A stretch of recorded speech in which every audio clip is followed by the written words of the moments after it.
कहानी की शुरुआत एक वीआईपी डिलीवरी रूम से होती है, जहां एक औरत बच्चे को जन्म देने वाली होती है, लेकिन वह बड़ी ही बेफिक्री से मैगजीन पढ़ रही होती है।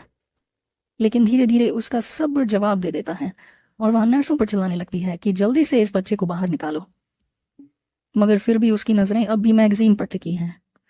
तभी कमरे में एक बच्चे के रोने की आवाज गूंजती है और एक स्टाफ मेंबर दौड़कर दादाजी को बधाई देता है। सभी लोग मिस लियो को बधाई देने लगते हैं और वो सबका शुक्रिया अदा करती है।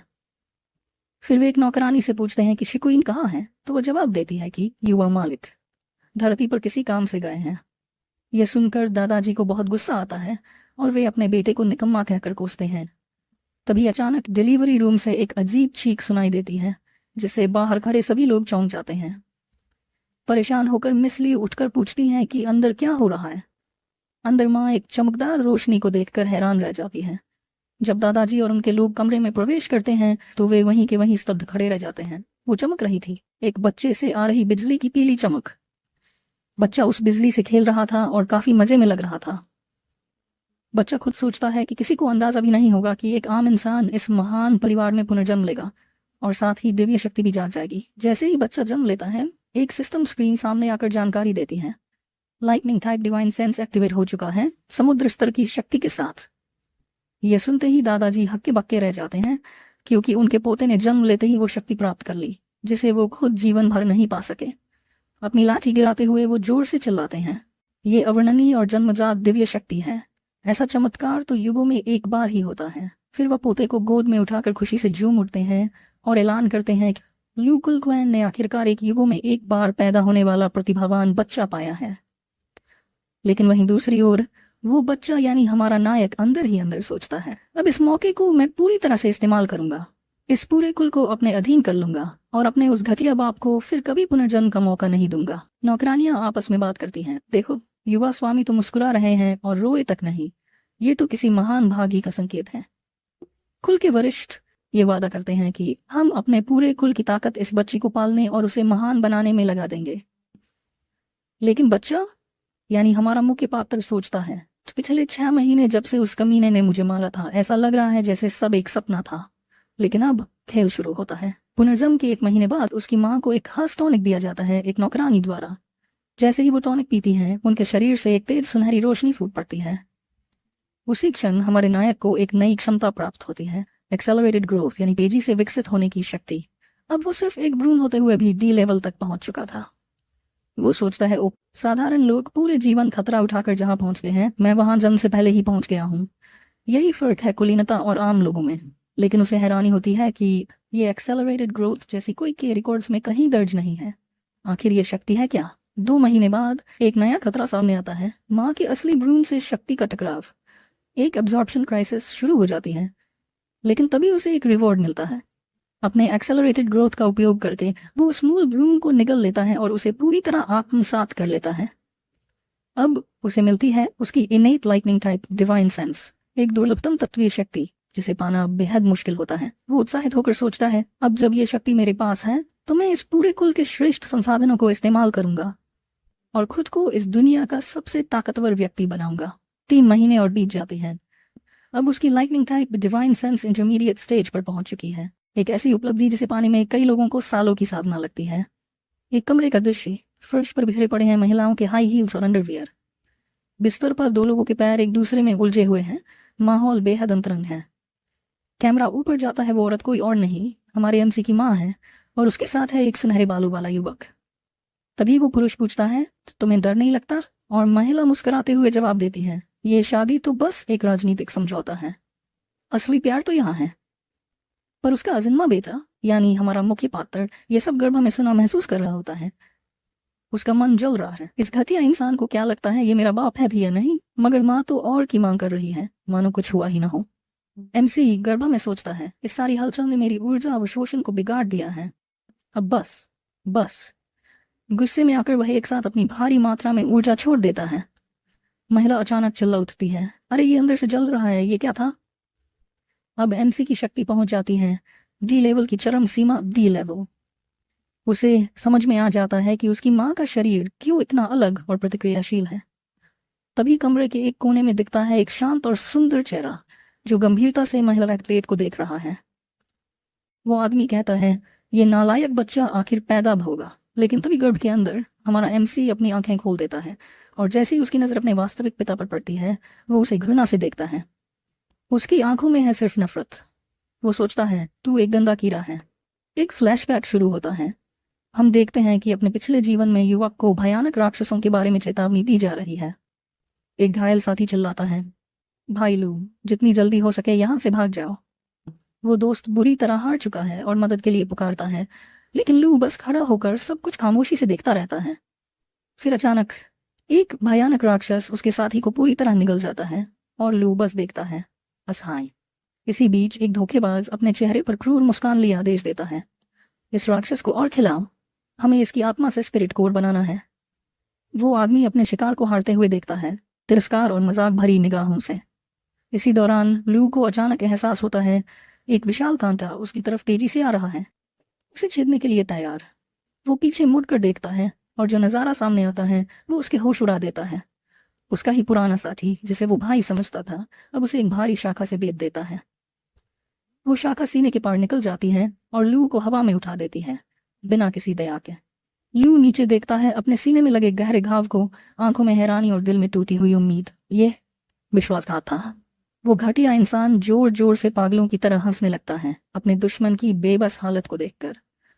वो उसका मजाक उड़ाता है, कहता है, इसीलिए कहा था जब अपनी ताकत से ज्यादा भरोसा करोगे तो यही हश्र होगा। जमीन पर गिराए जाने के बाद वो युवक दर्द से कराहते हुए, तूने मुझे धोखा दिया, तूने मुझे धोखा दिया, बस इसलिए ताकि राक्षसों को खिलाया जा सके। जैसे जैसे उसकी चेतना खोने लगती है, उसका आखिरी ख्याल अपनी छोटी बहनों की तरफ जाता है।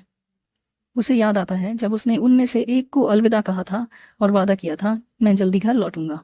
इसके बाद उसका पुराना स्वरूप एक हथियार उठाता है और एक मिशन पर निकलने की तैयारी करता है। दरवाजा बंद हो जाता है और पीछे रह जाती हैं 3 छोटी छोटी लड़कियां जो अपने भाई की राह तकती रहती हैं। खिड़की से चांद की तरफ देखते हुए वो लड़कियां सोचती हैं, भैया कब लौटेंगे। कच्चू वर्तमान, जहां नायक एक भ्रूण के रूप में मौजूद है, अपने शरीर में उबलती क्रोध की आग के साथ। वो उस इंसान के खिलाफ बदला खाने की कसम खाता है जिसने उसे अपनी बहनों से जुदा कर दिया। अपनी शक्ति को केंद्रित करते हुए वो भ्रूण अब एक मुक्का मारने की तैयारी करता है उसी आदमी की ओर जो बाहर खड़ा है, उसका तथाकथित पिता। और फिर वो छोटा बच्चा एक सॉलिड पंच मारता है गद्दार के चेहरे पर, उसे पूरी तरह सरप्राइज कर देता है। उस पंच के इम्पैक्ट से वो आदमी दूर जा गिरता है और माँ शॉक में है कि पेट में ऐसा जोर का किक कैसा लगा। लड़के का पिता दर्द से जमीन पर गिर जाता है, उसे समझ ही नहीं आता कि अभी क्या हुआ। औरत कंप्लेन करती है कि ये बच्चा तो पैदा होने से पहले ही ड्रामा कर रहा है। ग्रैंडफादर फिर नर्स को कहता है कि जाकर देखो अंदर क्या चल रहा है। स्टाफ मेंबर बताती है कि यंग मास्टर की टैलेंट एक्स्ट्रॉर्डिनरी है, इसलिए उसका डेवलपमेंट बहुत तेज है। फिर वो हैरानी से बताती है कि बच्चा अभी पैदा होने वाला है और माँ लेबर में जा रही है। लड़का सोचता है कि रीइंकारनेट होने से पहले उसकी लिमिट पीक डीडी लेवल थी और अब वो ब्रेक थ्रू के बिल्कुल करीब है। पेन में माँ जोर से चिल्लाती है, बेस्ट डिलीवरी टीम को जल्दी बुलाओ। जब उसकी उम्र 1 महीना हुई, लू फैमिली ने एक ग्रैंड सेलिब्रेशन बैंकेट रखा। साउथ सियाओ की कई इंपॉर्टेंट फैमिलीज वहां आई, न्यूबॉर्न को गिफ्ट्स देने और उसे सेलिब्रेट करने।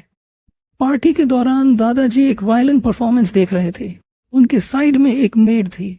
उधर 1 महीने का हमारा प्रोटोगोनिस्ट एक मेड की गोद में शांति से आराम कर रहा था। एक गेस्ट ने मास्टर लियो को पोता होने की बधाई दी, लेकिन वो बूढ़ा शख्स खोया हुआ सा दिखा।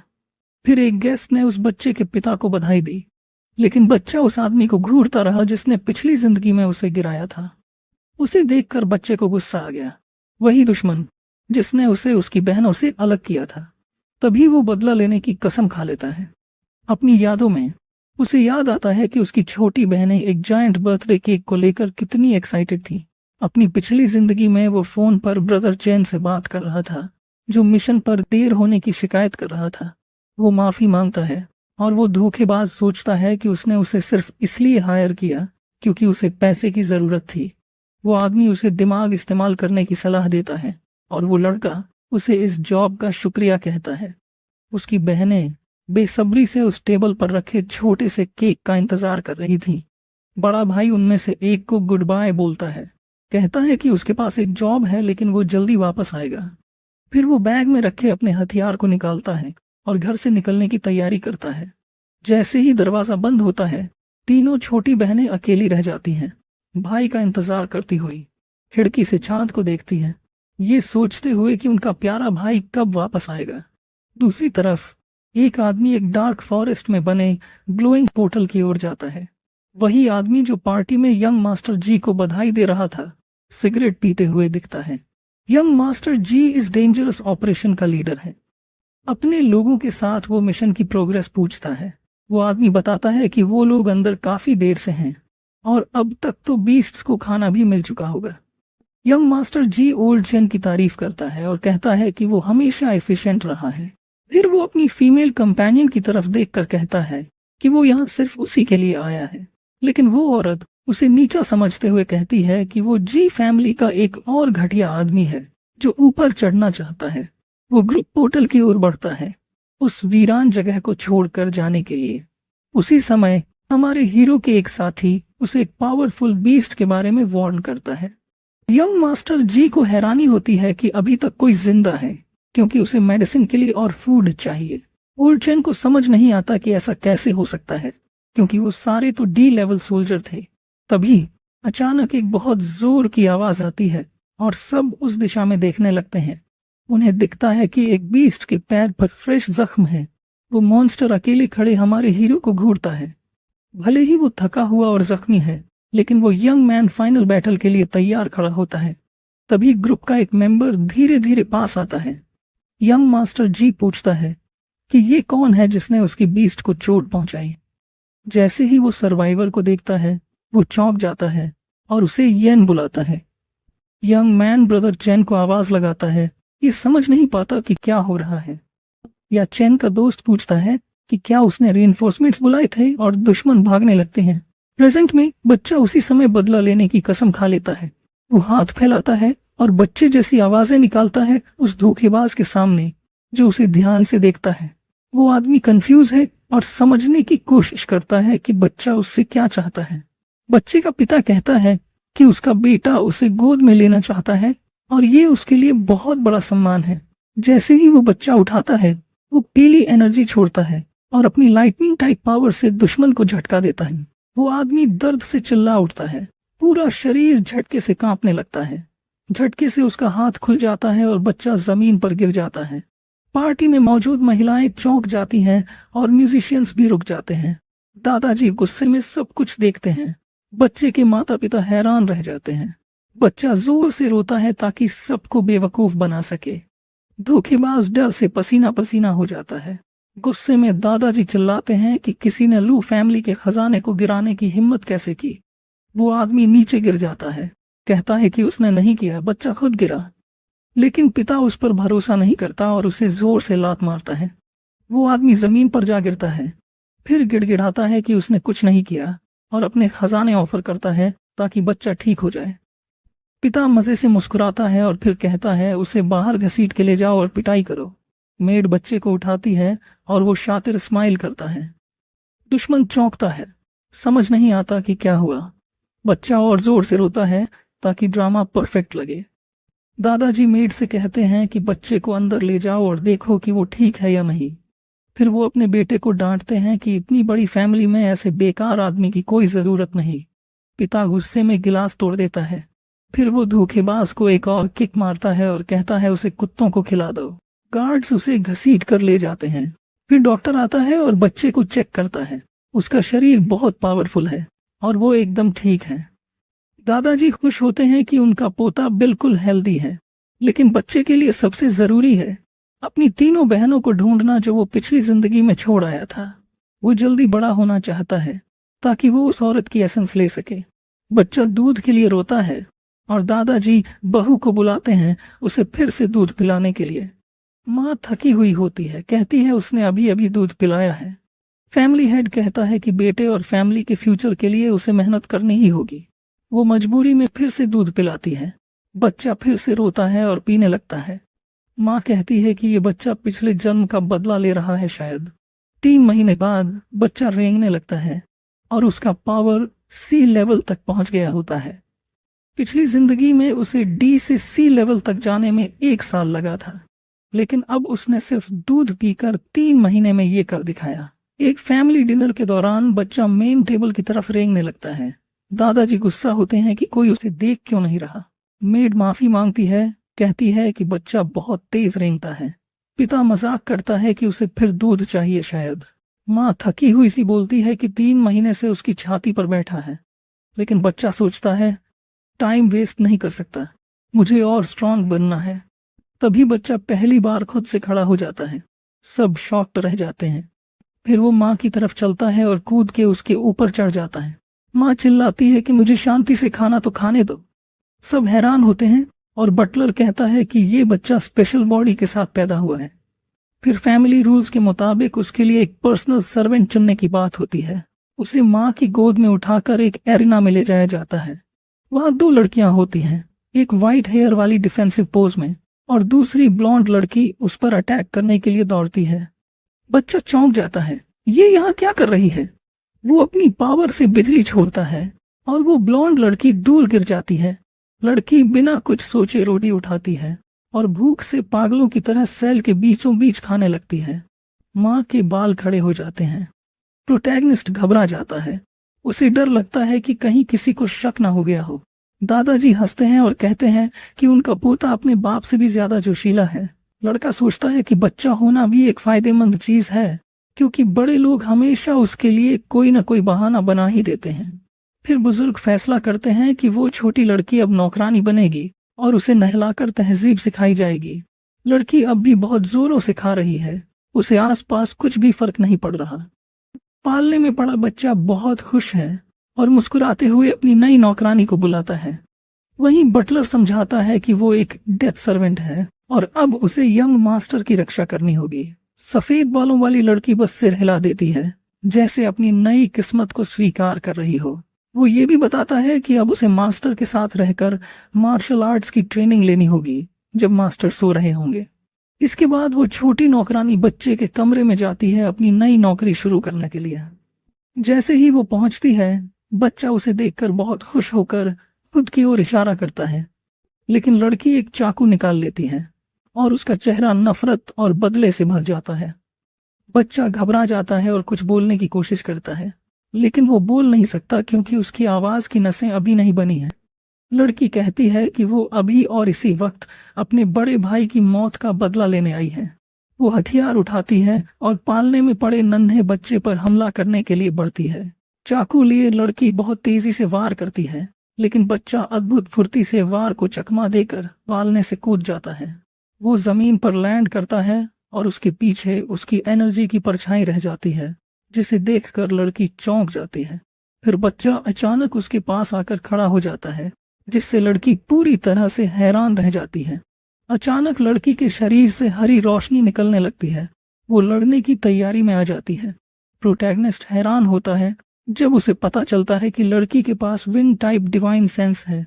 लड़की हवा की ताकत से हमला करती है, लेकिन बच्चा अपनी बिजली वाली शक्ति से खुद को बचाता है। दोनों की ताकत टकराती है और पूरा कमरा चमक उठता है। बच्चा सोचता है कि एक साथ दोनों पावर्स यूज करना उसके नन्हे शरीर के लिए बहुत भारी है। तभी उसे एक शार्प आइडिया आता है इस सिचुएशन से निकलने का। वो थोड़ा पावर यूज करते हुए बिजली का एक छोटा भाला बनाता है जो लड़की को लग जाता है। शौक से लड़की थोड़ी देर के लिए सुन्न हो जाती है और जमीन पर गिर जाती है। छोटा बच्चा राहत महसूस करता है, लेकिन साफ दिखता है कि वो थक चुका है। जमीन पर पड़ी नौकरानी अब भी अपने शरीर में बिजली महसूस कर रही है। बच्चा धीरे से पास जाता है और उसके चाकू को छूता है, फिर खुद की उंगली काटकर एक बूंद खून निकालता है और उस खून से जमीन पर मैसेज लिखता है। उसे लगता है कि अच्छा हुआ वो स्मार्ट है और ये आइडिया निकाल पाया। मैसेज पढ़ते ही लड़की सब कुछ समझ जाती है और बच्चा अपनी बाहें फैलाता है गले मिलने के लिए, लेकिन लड़की फिर से हमला कर देती है और बच्चा याद करता है कि अरे ये तो पढ़ ही नहीं सकती। वो झट से बचता है और सोचता है कि अगर किसी ने देख लिया कि लड़की उस पर हमला कर रही है तो उसका काम तमाम हो जाएगा। उसी वक्त गद्दार आदमी हवेली में लकड़ी का बॉक्स लिए चलता आ रहा होता है। फ्लैशबैक में लड़के के पिता कहते हैं कि वो अभी जिंदा है क्योंकि वो उनके लिए अब भी काम का है। जमीन पर लेटा आदमी मास्टर का शुक्रिया अदा करता है और कहता है कि अब वो और मेहनत करेगा। मास्टर कहता है कि दादाजी बहुत गुस्से में हैं और अब उसे बच्चे को खुश करना होगा। वो सोचता है कि उसने अपनी सारी चीजें बेचकर एक रेयर आइटम ऑक्शन से खरीदी है। तभी उसे बच्चे की आवाज सुनाई देती है और वो चौंक कर कमरे की ओर बढ़ता है। जैसे ही वो दरवाजा खोलता है, वो देखता है कि बच्चा और लड़की कमरे में एक दूसरे के पीछे दौड़ रहे हैं। मौका देखते हुए बच्चा गद्दार को गहरी नजर से देखता है और दिमाग में एक प्लान बना लेता है। गद्दार कुछ समझ नहीं पाता। तभी बच्चा लड़की का हाथ पकड़ता है और उसके चाकू को घुमा देता है। फिर वो बिजली का एक छोटा झटका उसके माथे पर देता है, जिससे लड़की गिर जाती है और बच्चा हवा में उड़ते हुए चाकू को पकड़ लेता है। उसका परफेक्ट प्लान पूरा हो जाता है। बिना हिचकिचाए बच्चा खुद को कंधे में चाकू मार लेता है। चाकू खून से भर जाता है। गद्दार ये देखकर सदमे में आ जाता है और डर के मारे चिल्ला उठता है। बच्चा वो खून से सना चाकू उस आदमी की ओर फेंक देता है। वो आदमी उसे हवा में पकड़ लेता है और डर से कांपने लगता है। उसके हाथ से बॉक्स गिर जाता है। इसके बाद बच्चा गहरी सांस लेता है और अपना एक्टिंग शो शुरू करता है। वो जोर जोर से रोने लगता है, बेहोश पड़ी लड़की के ऊपर बैठकर। वो आदमी खून से सना चाकू हाथ में लिए पूरी तरह घबरा चुका होता है। रोने की आवाज सुनकर दादाजी और बाकी लोग दौड़ते हुए आते हैं। दादाजी और उनके बेटे गंभीर चेहरों के साथ सीन को देखते हैं। बच्चा रोता रहता है और लड़की से चिपक कर दिखाता है कि जैसे उसने उसे बचाया हो। गुस्से में दादाजी उस गद्दार की ओर उंगली करते हैं और उस पर अपने पोते पर हमला करने का इल्जाम लगाते हैं। गद्दार चाकू जमीन पर फेंकता है और खुद को बचाने की कोशिश करता है, लेकिन पिता उसकी बात पर यकीन नहीं करते और उसे जोर का मुक्का मारते हैं। वो समझाता है कि लड़की ने ही अटैक किया था और वो बस बचा रहा था। बच्चा रोता रहता है और वो आदमी खून में लथपथ चीखता है। वो बुजुर्ग से कसम खाकर कहता है कि वो सच बोल रहा है, लेकिन कोई उसकी बात नहीं मानता। लड़के का पिता एक और मुक्का मारता है और गुस्से में पूछता है कि वो गिफ्ट कहाँ है। घबरा कर वो आदमी उस गिफ्ट को ढूंढता है जो उसने गिरा दी थी। दादाजी उस लड़की की तारीफ करते हैं कि उसने उनके पोते की जान बचाई और कहते हैं कि अब उसे आराम करने ले जाओ। फिर बुजुर्ग यंग मास्टर के कंधे पर हाथ रखते हैं, जिससे बच्चा थोड़ा डर जाता है। बुजुर्ग उसे लाल आंखों से गुस्से से घूरते हैं और कहते हैं कि उन्होंने अपने बेटे को कुत्तों को पालना सिखाया, लेकिन वो लू फैमिली की उम्मीद को खोने ही वाला था। सब लोग रूम से चले जाते हैं। पीछे गद्दार आदमी जमीन पर घुटनों के बल बैठा कांपता रहता है। वो डर के मारे पसीने पसीने हो जाता है। सोचता है अब उसका क्या होगा। तभी बच्चे का पिता मुड़ता है और उसे नफरत भरी नजर से देखता है। एक जोरदार लात मारता है और कहता है कि उसे एक चांस दिया था, फिर भी उसने धोखा दिया। वो आदमी सफाई देने की कोशिश करता है, लेकिन मास्टर आदेश देता है कि उसे घसीट कर ले जाओ और कुत्तों को खिला दो। प्रोटैगनिस्ट को लगता है उसका प्लान काम कर गया और वो चैन की सांस लेता है। कंधे पर घाव के साथ वो बच्चा बेहोश लड़की की ओर देखता है, परेशान होकर। तभी बटलर आता है और कहता है कि उसे अब लड़की को इलाज के लिए ले जाना होगा, लेकिन बच्चा घबरा जाता है। उसे याद आता है कि उसने जमीन पर मैसेज लिखा था जो अभी भी लड़की के नीचे है, तो वो लड़की के ऊपर लेट जाता है और सिर हिलाकर मना करता है। स्टाफ मेंबर बच्चे को उठाकर लड़की से दूर ले जाता है और फिर उसे वापस पालने में रख देता है। बच्चा बहुत परेशान दिखता है। जैसे ही आदमी लड़की को उठाने लगता है, बच्चा सोचता है क्या उसे इलेक्ट्रिक शॉक देकर बेहोश कर देना चाहिए। तभी उसके दिमाग में एक नया आइडिया आता है और वो नौकरानी की ओर देखता है। आदमी लड़की को उठाता है और जमीन पर खून का बड़ा दाग रह जाता है। बच्चा शॉक में आ जाता है जब उसे समझ आता है कि लड़की सच में घायल हो गई है। उसके कपड़ों पर खून देखकर बटलर भी हैरान हो जाता है। बच्चा कंफ्यूज हो जाता है कि उसे चोट कैसे लगी। फिर बटलर उसे बाहर ले जाता है और बच्चे के कमरे को साफ करने का ऑर्डर देता है। अकेला पालने में पड़ा बच्चा राहत की सांस लेता है, लेकिन सोचता है ये सब हो क्या रहा है। फिर वो इन सब बातों को परे रख देता है, क्योंकि अभी उसके पास और भी जरूरी काम है। वो पालने से कूद जाता है, अपने अगले प्लान के लिए तैयार। दूसरी तरफ एक मसाज रूम में उसकी माँ के लिए एक स्पेशल ऑनेल तैयार हो रहा है। माँ को घर की एक नौकरानी बैक मसाज दे रही होती है। बच्चा अचानक दूध मांगता है और माँ की शांति भंग हो जाती है। वो उसके पास रेंगता हुआ आता है और माँ बोलती है कि ये फिर आ गया अपनी बड़ी भूख के साथ। बच्चा दूध पीना शुरू करता है और माँ शिकायत करती है कि ये कब तक पीता रहेगा, लेकिन बच्चे को अपनी ग्रोथ जल्दी करनी है ताकि वो बोल सके। और अपनी नौकरानी को सब कुछ समझा सके। एक हफ्ता बीत जाता है। लू परिवार की आलीशान हवेली में समय उड़ने लगता है और अब हमारा मुख्य पात्र 3 साल का दिखने लगता है। उसे बोलना भी अच्छी तरह आ गया है। सफेद बालों वाली छोटी नौकरानी अब भी उसे शक की नजरों से देख रही है। उसे लगता है यही बच्चा उसकी परेशानी का कारण है। और तभी बच्चा बम फोड़ता है। ये मैं तुम्हारा भाई हूँ। लड़की सन्न रह जाती है, वो वहीं रुक जाती है। उसकी आंखें गहरे लाल रंग में बदल जाती हैं। फिर बच्चा पूछता है, तुम्हारे भाई ने जो केक लाया था वो कैसा था? वो सवाल उसे यादों की गहराई में ले जाता है। भाई ने कैसे पुकारा था, चलो केक खा लो मेरी बहनों। यादों में 3 छोटी बहनें एक मेज के चारों ओर छोटे से को देखती हैं। खुशियों से भरी मुस्कान उनके चेहरे पर होती है। तीनों छोटी बच्चियां बेहद उत्साहित हो जाती हैं जब उनके सामने अचानक एक बड़ा सा बर्थडे केक आ जाता है। भाई ने अपने हाथों से केक काटा था। वो पल अभी की आंखों में ताजा हो जाता है। भाई को एक फोन कॉल आता है। एक मिशन के लिए बुलावा है। एक बहन केक को चुराने की कोशिश करती है तो दूसरी उसे रोकती है। भाई का इंतजार करो, वो भी आता है। फिर तीनों बहनें खिड़की से चांद की तरफ देखती हैं। उन्हें सिर्फ अपने प्यारे भाई की वापसी का इंतजार है। और तभी चांद के प्रतिबिंब में एक चेहरा उभरता है। वो है उसका बड़ा भाई। चांद में उसका पुराना चेहरा उसके मौजूदा नन्हे चेहरे में बदल जाता है। नन्हा मास्टर मुस्कुराता है। उसकी आंखों में आंसू भर आते हैं। वो ई को देखता है बेहद स्नेह से। ई को एक पल में सब याद आ जाता है। वो भाई ही है। वो अपने आंसुओं को रोक नहीं पाती। जमीन पर गिर पड़ती है और जोर जोर से रोने लगती है। भाई उसे चुप कराता है। कोई हमें देख न ले। वो अपने नन्हे हाथ से उसके मुंह को ढकता है ताकि उनकी राज की बात बाहर न जाए। ई उसे कसकर गले लगा लेती है। भाई, क्या सच में तुम हो? वो अब भी रो रही होती है पर उसके चेहरे पर राहत है। अरे सांस नहीं आ रही, छोड़ो जरा। वो शिकायत करता है। अपने छोटे शरीर में दम घुटने लगता है। लेकिन उसे गले से ई को उसकी दुनिया का सबसे कीमती रिश्ता दोबारा मिल जाता है। जैसे ही ये उसे छोड़ती है हमारा नन्हा हीरो थोड़ा सांस लेने के लिए जूझता है। भाई, ये बच्चा शरीर भी ना। थोड़ा संभलते ही वो गंभीर हो जाता है। वो अपनी बहन से सीधा पूछता है, तू यहाँ कैसे पहुंची?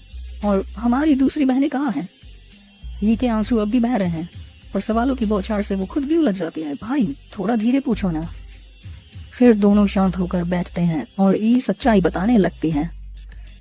उस दिन तुम मिशन पर गए थे और फिर कभी वापस नहीं आए। फ्लैशबैक में तीनों बहनें भूखी थी। भाई द्वारा लाया गया केक अब भी टेबल पर रखा था। भाई को बहुत देर हो गई। क्या वो हमें छोड़कर चला गया? छोटी बहन की मासूम चिंता दिल तोड़ देती है। तभी इन्हें फैसला किया, मैं भाई को ढूंढूंगी। वो पहुंची मिशन हेडक्वार्टर। वहां देखा एक हंटर की पत्नी उस विश्वासघाती आदमी पर चिल्ला रही थी, मेरा पति कहाँ है? तुमने उसे गायब किया। पर उस आदमी ने धक्का देकर उसे गिरा दिया। पागल औरत। वो सिगरेट पी रहा था, चेहरे पर कोई पछतावा नहीं।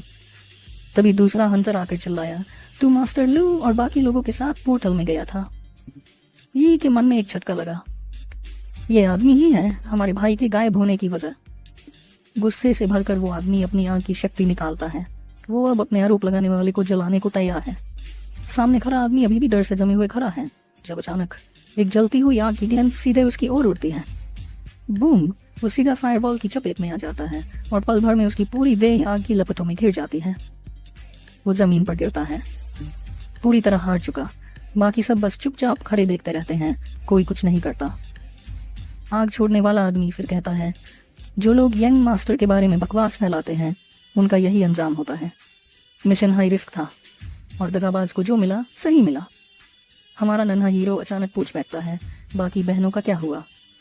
इतना सुनते ही उसकी बहन का चेहरा बदल जाता है। उसकी आंखों में फिर से आंसू आ जाते हैं। वो जोर जोर से रोने लगती है। भाई पूरी तरह से हैरान और परेशान हो जाता है। क्या हुआ, बताओ ना। ये वो उसकी कंधे पर हाथ रखकर पूछता है। यही अभी फुट फुट कर रो रही थी वो अपनी कांपती आवाज में। कहती है कि मैंने ये प्लान किया था कि मैं पहले वापस जाऊंगी और ये सुनिश्चित करूंगी कि वो दोनों सेफ हैं। उसके बाद मैं ब्रदर का बदला लेने के लिए आऊंगी। पर घर के पास ही एक डिमोनिक टाइड शुरू हो गई। मैं भागते हुए घर की तरफ जा रही थी। सारे हंटर्स भी उसी तरफ आ रहे थे। वो लोग चिल्ला रहे थे कि जल्दी करो, वेस्टर्न डिस्ट्रिक्ट में एक अंडरवर्ल्ड गेट ओपन हुआ है, वहां से बहुत सारे डिमोनिक मॉन्स्टर्स बाहर आ रहे हैं। डिमोनिक मॉन्स्टर्स की बात सुन के यही बहुत ज्यादा सदमे में चली जाती है। वो फुल स्पीड में घर की तरफ भागती है और मनी में सोचती है, सॉन्ग सॉन्ग सेन सेन। वो अपने छोटे छोटे पैरों से पूरी दम लगा के पहुंचती है। पर जब तक वो पहुंचती है लड़ाई खत्म हो चुकी थी। कुछ सोल्जर्स वापस जा रहे थे। वो कह रहे थे कि किस्मत से हम यहाँ जल्दी आ गए, हमने कुछ पीपल्स को बाहर निकाल लिया। फिर भी बहुत सारे लोग मारे गए हैं। ये डिमोनिक टाइड काफी पावरफुल थी। ये एरिया तो पूरा तहस नहस हो चुका था और यहाँ यही खड़ी थी अपने टूटे फूटे घर के सामने। उसका घर पूरी तरह से जलने लगा था। यही रोते रोते फुल स्पीड में अपनी बहनों को ढूंढने के लिए आगे बढ़ती है, पर उसकी ताकत यहाँ मलबा हटाने के लायक भी नहीं थी। वो काफी समय तक छोटे छोटे पत्थरों को बाहर निकालती है, पर उसके बावजूद उसे अपनी बहनों का कोई सुराग भी नहीं मिलता। मलबा हटाते हटाते उसके हाथों से खून निकलने लग गया था। उसकी आंखों से आंसू तो रुक ही नहीं रहे थे। वो अपनी कांपती आवाज में सॉन्ग सॉन्ग सेन सेन को आवाज लगाती जा रही थी। फिर एकदम से उसका पेशेंस खत्म हो जाता है और बहुत जोर जोर से रोते रोते चिल्लाती है कि बिग ब्रदर कहाँ हुआ। अब तक एमसी के भी आंखों में आंसू आने लग गए थे, पर फिर भी वो यही को दिलासा देते हुए कहता है रोना बंद करो, यही लू फैमिली ने हमारे परिवार को तबाह कर दिया, पर अब हेवंस ने हमें एक और मौका दिया है। हम सोंगसोंग और सेंसन का बदला जरूर लेंगे। वो अब गुस्से के मारे लाल हो चुका था। वो एकदम डार्क टोन में कहता है हमारा पहला ब्लड सेक्रीफाइस होगा चैन। फिर हमारा सीन चैन जो कि एक बेसमेंट में आता है, जहाँ पर एक अंधेरे कमरे में खून बिखरा हुआ था। यहीं पर इन सेल्स में से एक के अंदर ये बेदर चैन भी था। वो सलाखों को हिलाते हुए चिल्ला रहा था कि यंग मास्टर लू, मैं इनोसेंट हूँ, मैं सच में बस गिफ्ट डिलीवर करने ही आया था। तभी पीछे से क्लिक की आवाज आती है, जैसे कोई स्विच चालू हो गया हो। और हमें दिखाते हैं पीछे उस सेल के अंदर एक दरवाजा खुल चुका था, जिसके अंदर से एक डीमन जैसा कुत्ता बाहर आता है। ये देख के इस बंदे की फटके चौसठ जाती है। घबराते हुए चिल्लाता नहीं नहीं नहीं नहीं प्लीज प्लीज प्लीज। इस मोस्टर को देख के उसने पैंटों ही मूड दिया था, पर उस मोस्टर को घंटा फर्क नहीं पड़ता। और अगले ही पल हमें बस सेल के अंदर से उस चैन की चीखने चिल्लाने की आवाजें आती हैं। और अपना एमसीसी ल्यू फैमिली को इमेजिन करते हुए बताता है कि अब आगे मैं इस पूरे ल्यू फैमिली को उलट पलट के रख दूंगा। चलो इन घमंडी विलन्स को नर्क तक पहुंचाते हैं। जो सुन के यही भी मोटिवेट हो जाती है और वो फिर से अपने सदमे से बाहर आते हुए पूरा जोश में बोलती है ब्रदर आप जो बोलोगे मैं वो सब करूंगी। फिर वो कहती है हाँ मुझे याद है मेरे पास तो एक मिशन भी है। जो सुन के अपना एमसी कहता है क्या कौन सा मिशन। तो यही एमसी को आसमान में उड़ाने लग जाती है और वो कहती है कि अब यही तुमको नहलाएगी। तो एमसी कहता है क्या क्या बोला तुमने, नहीं तुम ये नहीं कर सकती, मैं तुम्हारा भाई हूँ। तो यही हंसते हुए कहती है कि पर हम ब्लड रिलेटेड सिबलिंग्स तो नहीं है, और इसके अलावा अब यही तुम्हारी मेड है जो तुम्हारे हर डेली नीड्स के लिए रिस्पॉन्सिबल है, और ये मेरा मिशन है। पर अगर ये ने अपना मिशन कंप्लीट नहीं किया तो उसे पनिश किया जाएगा। तो चलो अंदर चलते हैं। वो उसे फोर्सफुली उठाते हुए बाथरूम में ले जाने लग जाती है। अपने एमसी रेसिस्ट करने के लिए चिल्लाते रहते हैं नहीं मैं नहीं जाना चाहता। पर अब अंत में वो टब में खड़ा है और उसकी सो कॉल्ड मेड उसके नहाने की तैयारी करने लग गई है। फिर यही उसके पास आके हाथ बढ़ाती है और वो कहती है अब समय तुम्हारे कपड़े उतारने का। जो सुन के ये जिनके पसीने छूटने लग जाते हैं और वो अपनी कांपती आवाज में कहता है नहीं नहीं मैं ये खुद कर सकता हूँ, मैं ये उतार लूंगा, तुम वहीं रुक जाओ। पर यही उसकी एक नहीं सुनती और सारे कपड़े खुद उतारने लगती है। इवन वो ये करते हुए बहुत कुछ भी लग रही थी, पर भले ही ये बस 6 महीने का बच्चा है और इसके अंदर दिमाग तो एक एडल्ट का ही है ना। वो पूरी दम लगा के रेजिस्ट करने की कोशिश करता है। पर अगले ही पर एनसी टब के बाहर नंगा खड़ा था और यही उसकी टुच की टुइयां देखते हुए कहती है ओ तो ये वही लेजेंडरी विली है जो हर लड़के के पास होती है, ये देखने में थोड़ी क्यूट तो है। ये शब्द ये चिन की दिल दिमाग में छेद कर जाते हैं। उसने अपनी दोनों जिंदगियां मिला के इतनी बेइज्जती नहीं झेली होगी जितनी इस मोमेंट पर झेली है। देखने से उसकी आत्मा ही बाहर आ चुकी थी और उसके आंसू रुकना बंद ही नहीं हो रहे थे। वो अपनी टुच की टुइयां छुपाते हुए कहता है इधर मत देखो मैं तुम्हारा भाई हूँ। तो यही बड़ी इनोसेंट तरीके से कहती है कि पर अब मैं तुमसे बड़ी हूँ ब्रदर, क्या पहले आप भी हमें ऐसे ही नहलाया धुलाया नहीं करते थे, अब यही की बारी। वो पीछे मुड़ के अपनी मेड आउटफिट उतारने लग जाती है। जो सुन के एमसी फ्रीक आउट करने लग जाता है। वो रहता है क्या। ये चिन पीछे मुड़ के अपनी आंखें बंद कर लेता है और पीछे यही भी अपने कपड़े चेंज करने लगती है। उसने ये चिन को नहलाने के लिए सारी तैयारियां पहले ही कर ली थी और वो टॉवल लपेट के ये चिन को नहलाने लग जाती है। पर इतना सब होने के बाद अब ये चिन बिल्कुल स्टैचू बन चुका था। उसके मुंह से एक शब्द नहीं निकल रहा था। फिर ये चिन के बाल धोते हुए कहती है ब्रदर बाहर सभी लोग अपनी जान को दाव पे लगाते रहते हैं बस थोड़ा से खाने के लिए, नहाना तो उनके लिए ऐसा है जिनके बारे में उनकी सोचने की भी हिम्मत नहीं होगी। फिर यहाँ के लोग रोज रोज क्यों नहाते हैं और ये लोग रोज रोज इतना सारा स्वादिष्ट खाना खाते हैं और फिर जो भी बच जाता है वो कुत्तों को खिला देते हैं, ऐसा क्यों। जो सुन के अपना एमसी सदमे से बाहर आता है और गुस्से में अपने दांत पीसते हुए कहता है फेयरनेस एक ऐसी चीज है जिसे पाने के लिए हमें खुद अपने हाथों से लड़ना होता है। पर तभी वो कुछ देख के फिर से सदमे में चला जाता है क्योंकि उसे कुछ ज्यादा ही कुछ फील हो रहा था। क्योंकि यही नीचे की तरफ रगड़ते हुए कहती है कि अब ये यहाँ पर भी स्क्रब कर देगी। ये देख के एमसी का मुंह फटा का फटा ही रह जाता है और उसकी आंखें तो आई सॉकेट से बाहर ही आने लगती हैं। फिर अब बस हमें बाथरूम से एमसी की रोती हुई आवाजें आ रही थी है मैं इस पार्ट को खुद ही कर सकता हूँ। यही चिल्ला रही थी नहीं ये कुछ ऐसा है जिसके लिए यही को ऑर्डर मिला है। इसी के साथ अपना सीन चेंज होता है। नाना दोनों कंप्लीट हो चुका है। यही अब एमसी के कपड़ों की घड़ी मार के रख रही थी। बस ये चेन थोड़ा सदमे में था। उसकी पूरी दुनिया ब्लैक एंड व्हाइट हो चुकी थी। उसे ऐसा लग रहा था कि बस जमीन में गड्ढा खोद के अपना मुंह घुसा लूं। फिर धीरे धीरे करके उसके इमोशंस वापस आने लगते हैं। पर अभी जो हुआ उसका ट्रोमा अभी उसके दिमाग में था। उसका पूरा शरीर कांप रहा था और वो मनी मन सोचता है ये कितनी बड़ी बेइज्जती है, मैं बड़ा भाई हूँ और उसके बाद एक छोटे बच्चे ने मुझे नंगा देख लिया। अब ये चेन के छोटे छोटे कंधों पर बेशर्मी का बहुत ही भारा बोझ आ चुका था। यही इसकी तरफ मुड़ के बड़ी इनोसेंट तरीके से कहती है ब्रदर क्या हुआ आपको। पर उसका ब्रदर गुस्से के मारे करते हुए अपनी करवट बदल लेता है। यह देख के यही डिप्रेशन में चली जाती है और वो एकदम कांपती आवाज में कहती है, ब्रदर आप मुझसे नाराज हो गए, आप कभी भी मुझसे इतने नाराज नहीं हुए। अब ये सुन के ये जिनको अपराधी जैसा महसूस होने लगता है तो एक गहरी सांस भरता है। झगड़े से बचने के लिए वह उठता है और कहता है कि अब वह नाराज नहीं है और उसे कुछ जरूरी पूछना है। लड़की प्यारी मुस्कान के साथ कहती है कि जो पूछना है पूछ लो। वह पूछता है कि क्या उसमें विंड हवा एलिमेंट की शक्ति जाग चुकी है। उसकी बहन पुष्टि करती है। एमसी चौंक जाता है क्योंकि अब तक का सबसे पहला रिकॉर्डेड अवेकनिंग जागरण 12 साल की उम्र में हुआ था। वह हैरान होता है कि इतनी कम उम्र और बिना ट्रेनिंग के उसने ये कैसे कर लिया। लड़की कहती है कि वह खुद नहीं जानती कैसे हुआ, बस एक पैनल स्क्रीन पर आया और उसने उसकी स्टैट्स गुण दिखाए और जागने का निर्देश दिया। एमसी पैनल शब्द सुनकर दंग रह जाता है और उसे अपना खुद का सिस्टम याद आता है जो उसकी थंडर बिजली की शक्ति दिखाता है। वह उस इंटरफेस की तरफ देखता है और सोचता है कि शायद उसकी बहन को भी ऐसा ही सिस्टम मिला है। वह खुद से सवाल करता है कि उसकी बहन को इतनी छोटी उम्र में पैनल और शक्तियां कैसे मिल गईं। बहन देखती है कि वह खोया हुआ सा है और पूछती है क्या हुआ, लेकिन वह बात को टाल देता है। फिर वो उसे कहता है कि अब जब उसकी शक्ति जाग गई है तो उसे कड़ी मेहनत करनी होगी। लड़की आत्मविश्वास से जवाब देती है कि अब वह बहुत मेहनत करेगी। एमसी उसके सिर पर हाथ फेरता है और कहता है कि सभी बहनों में वही सबसे जिम्मेदार रही है। तभी उनके कमरे का दरवाजा खटकाता है और दोनों चौंक जाते हैं। एक नौकरानी बताती है कि डिनर तैयार है और मालिक ने मां को कहा है कि उसके लिए दूध तैयार करे। वह एक फुल बेबी बोतल, बच्चों की दूध की बोतल, एमसी की बहन को देती है, जो हैरानी से उसे देखती है। लड़की बोतल पकड़ लेती है और एमसी उसकी ओर बढ़ता है, एक नई योजना बनाते हुए। वह कहता है कि उन्हें लू फैमिली के हर संसाधन का इस्तेमाल करना होगा ताकतवर बनने के लिए, और जल्दी। लड़की पूछती है कि वह तो पहले से ही पूरी ताकत से ट्रेनिंग कर रही है, तो और क्या करें। एक शरारती मुस्कान के साथ वह अपनी बहन से कहता है कि मुंह खोलो और ताकत का राज जानो। लड़की थोड़ी हिचकिचाती है, लेकिन फिर जिज्ञासा में मुंह खोल देती है, ये देखने के लिए कि उसका भाई क्या कर रहा है।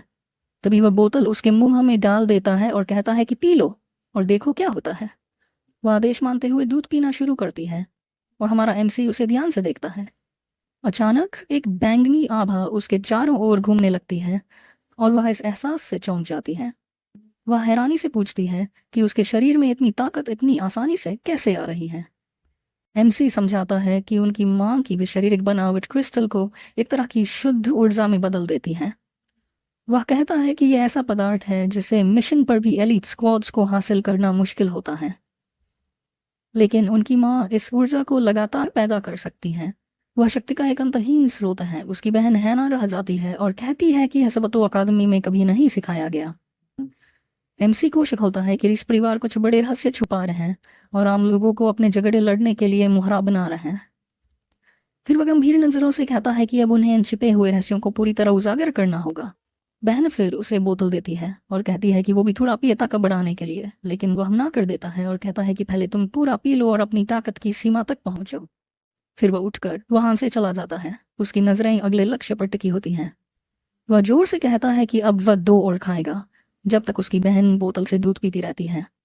जैसे ही वह अपनी मां के कमरे में पहुंचता है, नौकरानियां हैरान होती हैं कि वह फिर से यहाँ क्यों आया। अगला दृश्य दिखाता है कि लड़का हवेली के पूल में अपनी मां से सीधे दूध पी रहा होता है। महिला गुस्से में शिकायत करती है कि उसने पहले ही इतना दूध पिला दिया है, फिर भी ये छोटा शैतान बस खाता ही जा रहा है और रुकने का नाम नहीं लेता।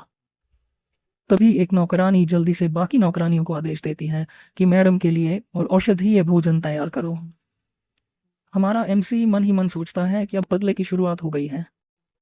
वह और उसकी बहन अब आसमान की किस्मत को बदल कर रख देंगे। जैसे ही बिजली हवेली के ऊपर कड़कती है, वह कसम खाता है कि लू परिवार को पूरी तरह उलट पुलट कर देगा। हमारा हीरो अपने कमरे के फर्श पर रेंगते हुए कुछ ढूंढ रहा है, चेहरे पर पूरा दृढ़ निश्चय।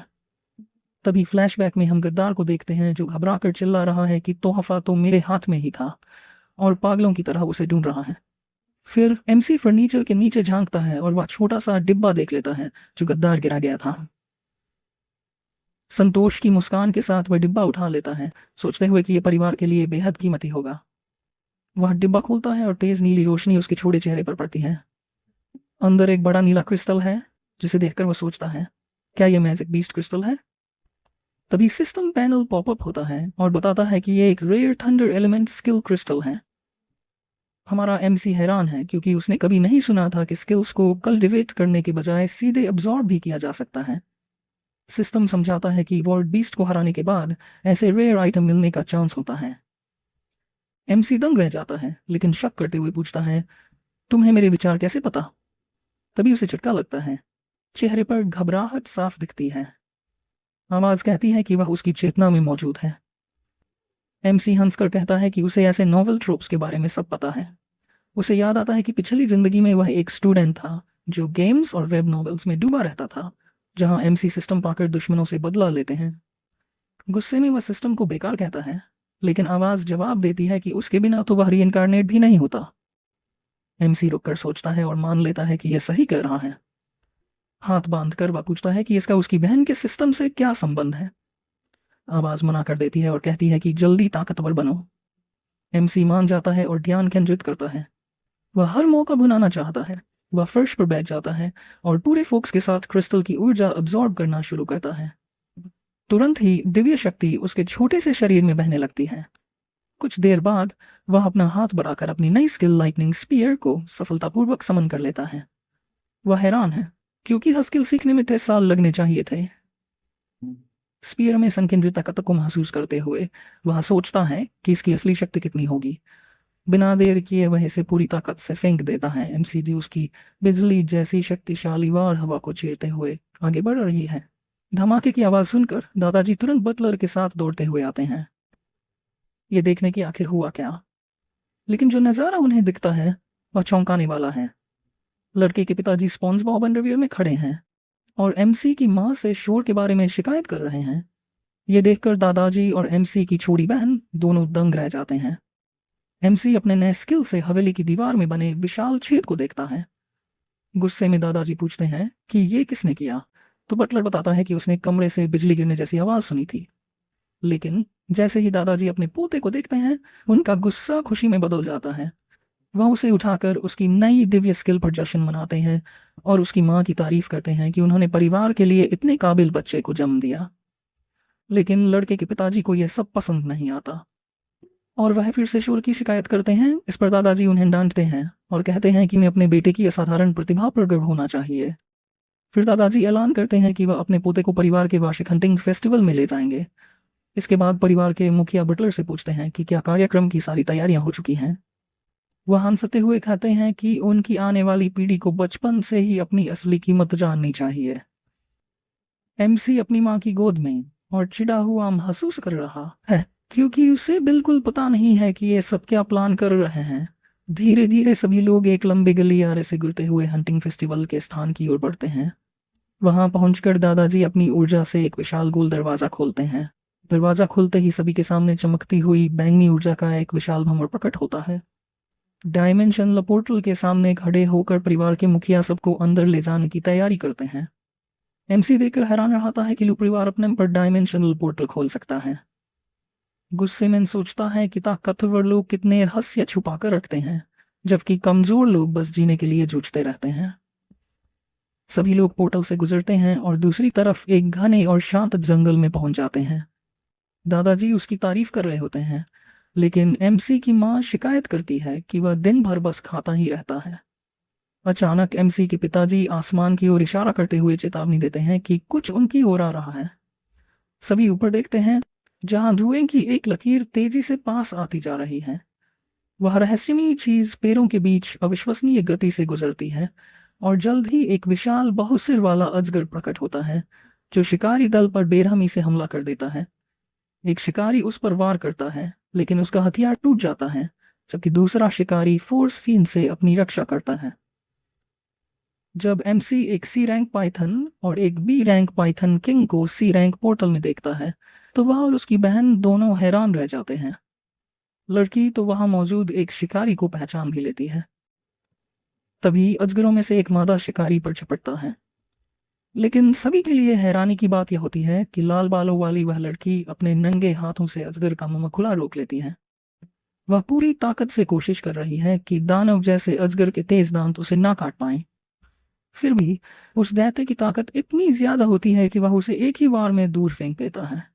शिकारी दल का लीडर जोर से चिल्लाता है कि सभी लोग लड़ते हुए पीछे हटें ताकि इस खतरनाक इलाके से निकल सकें।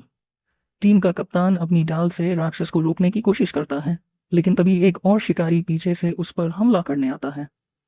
लाल बालों वाली लड़की दौड़ते हुए और चीखते हुए उसे सावधान रहने को कहती है, लेकिन शिकारी का मुक्का डाल को चीरते हुए सीधे कप्तान पर लगता है। इस जबरदस्त वार से वह शिकारी जो अजगर से लड़ रहा था अपनी ढाल गिरा देता है। उसी समय विशाल अजगर पर एक बैंगनी बिजली गिरती है। यह बिजली एक और शिकारी ने चलाई थी। तभी एक शिकारी गुस्से में गद्दार पर चिल्लाता है कि उसने उनके कप्तान पर हमला क्यों किया, लेकिन वह गद्दार बस शैतानी मुस्कान देता है और दूसरे शिकारी पर हमला करने की तैयारी करता है। एक हिंसक वार के साथ वह निर्दयता से शिकारी को घायल कर देता है।